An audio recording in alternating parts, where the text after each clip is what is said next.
Hello, in this video I will be demonstrating how to perform a sterile wound dressing change. The first thing I have to do is to check the doctor's order, and yes, here I can see that I have an order for Mr. Smith. So let's go on to my patient.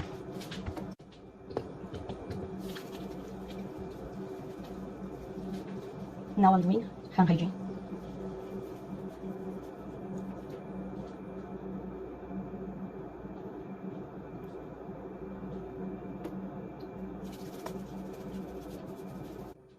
Hi, Mr. Smith. My name is Daniela and I'm the nurse today. I have a doctor's order to change your wound dressing today. Is that okay for you? Okay, perfect. So I'm going to check your patient ID to confirm your identity. Can you please tell me your date of birth? September 3rd, 1973. Okay, perfect. Can I also check your bank article and compare your name to my records? Yes? Okay. Okay, perfect. Mr. Smith, I would like to ask you, do you have any allergies? No? Okay. Are you experiencing any pain, any discomfort right now? No? Okay, perfect. So would you like to use the washroom before we start the procedure? No? Okay. So now, let me close this door. That way I'm going to give you some privacy. So I will also raise the heat of the bed up to have a good working level, and then I'm going to also set up everything in this bedside table to make sure I'm maintaining a good body mechanism. So if you don't mind, I'm going to lower your blanket up here so I can have access and have a look at the dressing. Now I'm going to perform hand hygiene with my hand sanitizer. I'm going to rub my hands top, bottom, between my fingers, underneath my nose, and I'm just going to rub my hands really good until my hand sanitizer is completely dry. In this point, I will also follow and use the personal protective equipment necessary for the standard precautions. After performing hand hygiene and before removing the existing dressing, I need to make sure that I'm following the standard precautions for wound care. In this case, I'm wearing a dressing gown, a mask, and a face shield because during this procedure with Mr. Smith, there is a likely chance to generate splashes of blood or body fluids. So, after my hand hygiene, I'm going to apply clean gloves to remove the dressing. And I will also place this in a plastic bag that I already set up here. So I already put on my gloves. They're okay, they're comfy. So, okay, Mr. Smith, I'm going to go ahead and remove this dressing. Is that okay? Okay, let me know if you have any pain. Okay, so now that I remove the dressing, and before I discard this on the plastic bag that I have here, I need to take a look at the content. So here, after inspection, I can see that there is like appearance of moderate amount of sanguineous discharge. You see, this is important because later I have to chapter this. So now that I know that there is like a sanguineous discharge on my patient's old dressing, I can discard this here in the plastic bag that I have down here. Then, after I dispose the old dressing, I need to remove my gloves. So to remove my gloves, I'm going to grab this corner, roll it. Then I'm just going to take this from the inside and I'm going to discard it on my plastic bag. Now I'm going to do one more time hand hygiene.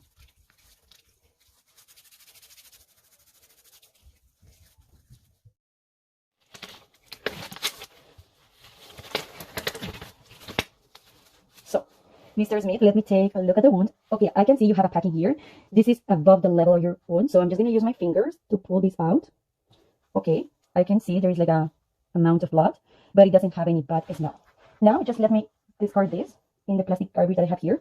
And if you don't mind, can you palpate around? Okay, I can see there is redness around the wound, but there is no tenderness. The wound edges are a little irregular, and your skin is a little dry as well. There is no really any signs of infection or edema, which is great. Yeah, as I mentioned before, there was like a little bit of sanguineous discharge. So now let me take my gloves and do my hand sanitizer. So here I have my dressing tray, so I'm just gonna open it. I'm gonna start by opening this front part. Then I'm gonna open this corner. Then I'm gonna open up this in the corner. So I'm grabbing from the corners and I'm gonna set up my sterile fill. I'm just grabbing the corners as you see. Let me grab this other corner. I'm going to take my forceps here and just let me set up this. Every time I move my sterile fill, I gotta use the corners to make sure there's no cross contamination. Those are my forceps. I need to make sure what do I have, what do I need. So I'm going to start checking to see what I need to add to my dressing tray. It's important to know that to put this down, you need to make sure that this part, that is the sterile side, goes like this. They are going to be in the sterile fill. The only thing that is not going to be in the sterile fill, it's going to be like the corner or the end of the forceps. So now let's start opening everything that I need. So let's start with the cotton wood applicator. So I'm just going to open it. And then I'm just going to open it. And then I'm just going to dump it here. I'm just going to dump it. Then I'm going to discard this. Then I'm going to take my 10 milliliters syringe. So I'm just going to open it right in the back. Make sure you're not opening on your sterile file. You open right in the back. You see, like I'm doing now in the back. And then you just open it, and then you just dump it. and you discard this. Then I'm gonna take my needle, I'm gonna open it, and then I'm just gonna discard. This goes to the plastic bag that I already set up. I'm gonna also add this packing, so I'm just gonna open it, and then I just dump it. This goes to the garbage bag. And in my my patient, in the record, it shows that he has like an adhesive bandage.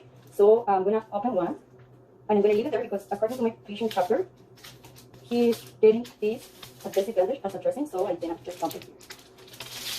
Okay, so I'm gonna also make room to pour my solution, my saline solution. So let's do this.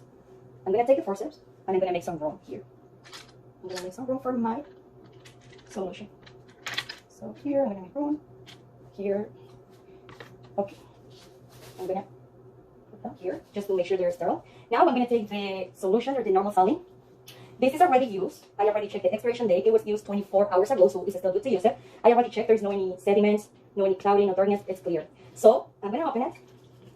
I'm gonna leave the cap here because it's contaminated. And before I put the solution on my tray, I'm just gonna pour out a little bit. And now I'm gonna pour some on my tray. I gotta do the lipping to make sure that this is clean. And when I'm doing this, I need to make sure that there is no splashing of water. You see, it was. So now that I set up my state of field and my patient is positioned far to make sure there's not going to be cross contamination, I'm gonna wear my gloves.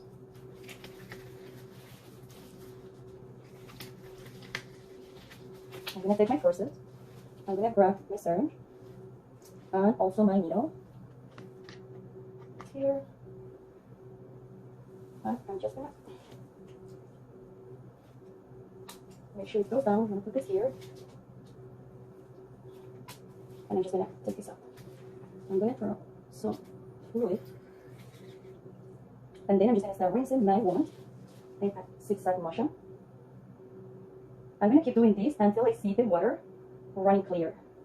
Right now the water is running clear, so I'm just gonna stop. Now I need to recap this.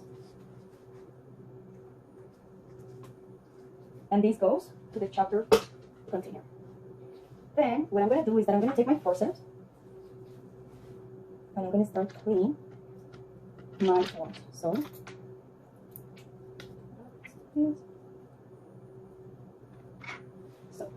I'm going to start cleaning this side.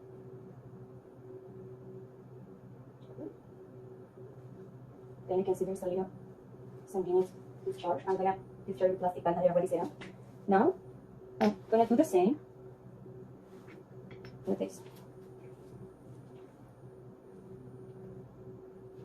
With this one.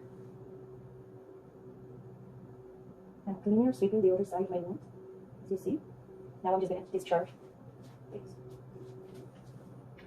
Okay, then that my wound is clean, I'm going to be able to do the assessment or to inspect. So I'm just going to take the applicator, this, here, and I'm going to start looking for the undermining around the edges of my wound, here, undermining.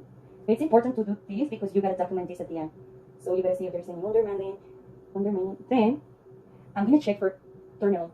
So is there any tunnel? Yeah, here I can see there's a tunnel.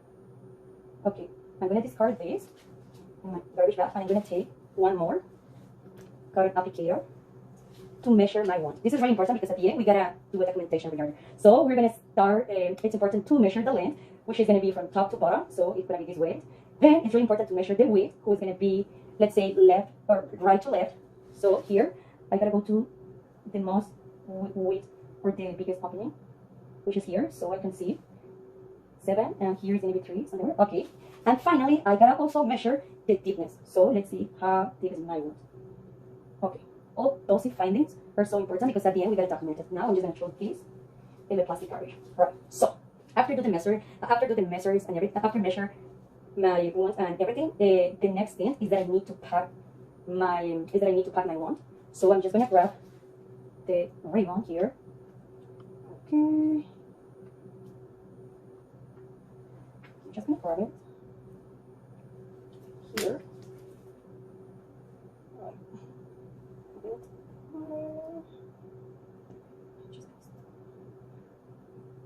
Okay. Okay, I'm just gonna start.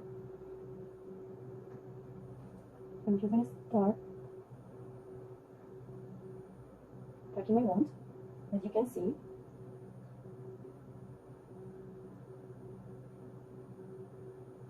perfect. According to my patient's record, he's allergic to tape, so the doctors and everybody has been using this, which is adhesive bandage. So I'm gonna use it to cover the wound. So here, I'm just gonna open this side. I'm gonna discard, and then be careful with this. Make sure you don't touch the white part because that one is let me use my forceps. So here, what I'm gonna do is carefully, I'm gonna remove these, and I'm gonna just cover my patient's wound.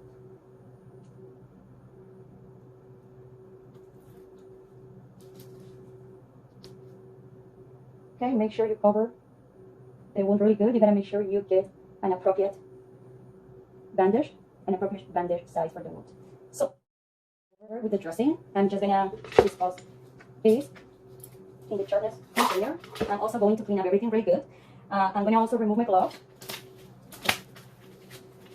I'm gonna practice hand hygiene, and at the same time, I'm gonna assist the patient. I'm gonna ask him if he's okay, if he has any pain after the dressing change, if he has any discomfort. I'm gonna also try to make him comfortable. So I'm just gonna secure the bed rails, or I'm gonna lower the bed.